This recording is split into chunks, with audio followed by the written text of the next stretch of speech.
I'm making this short to show a time-saving design tip for 3D printed projects. Add texture.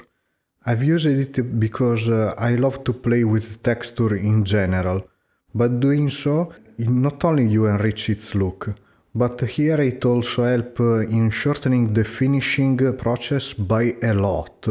If you like the filament color, no sanding and paint is needed. With the right setting, you may have to finish the base, then nothing more.